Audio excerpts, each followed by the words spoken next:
او هغه سړی زما دپاره محترم او عزتمند دی چې هغه راشي ما ته چې زه څوک یم او زه به له مشوره ورکړم چې قلار شه دې ته پرې داسې طریقه باندې وکړو دا به د ورورۍ خبره وکړي تاسو یو بل سره عزت به زموږ ټول په دې کې وکړي. بل یو عرض کوم د بلدیاتي الیکشن په حواله په دې کې تقریبا زموږ د هر ځای ملګري ناست دي. زه خپله ملګرو ته درخواست کوم چې ځانه دې ولاړوان نه جوړوي.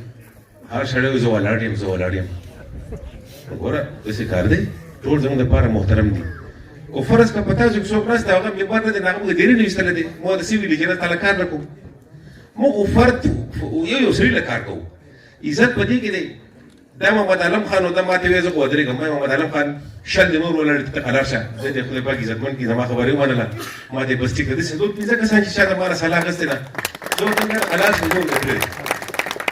طریقه وکړئ چې یاره په عزت کې پاتې شئ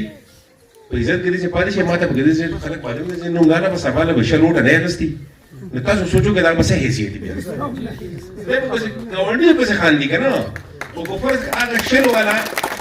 ووټ والا سبا ته به پتکاري شي سبا هغه به ځای به چې لکه الله بندیانو لکه چې تا نه شو کولی په موږ دا شی ولورانو نو دا به په منځ کې به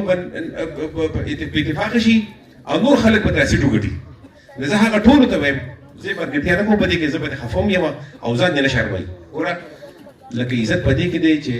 لکه دا محمد عالم خان دی که د ده 200 ووټو که 2000 ووټو هر څونه چې خو خپل یو ملګري لیبور کې دا خو عزت پاتې شو که نه دا خو چې په عزت څومره ووټ شو ده په خپل ملګري خو به ښکاره شي په ما یې ښکاره شوه زه به ټول زیات عزت کوم زما خبره یې ومنله زه تاسو ټول ته درخواست کوم چې دا درخواست ټولو ته ورسوئ په دې فورم دا ویډیو به هم بیا ګوري شل کسان دې نه ودرېږي خپل کسان دې کېنئ د ویلیج کونسل کې 3 جنرال سیټونه دي یو کونسلر کسان کونسلر دی یو یوت دی او یو زنانه ده نو خدمت کول دي که نه په هغه تېره کې زموږ سره به ډېر شی کونسلرانو بیا به راتلو او به پیسې لګي تنخوا خو به دې کې هم نه نو څه به کوي بیا به تنګي به وروسته بیا به پټېدو نه به راتلو ګورې تاسو یاد به شي ډېر کسان به نه کونسلري څه به کونسلري وه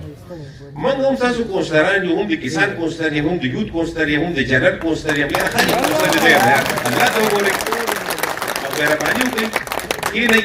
او دا کوم کار چې کوئ د شلو کسانو درنه ګورئ دې کې موږ هېچا ملګرتیا نه کوو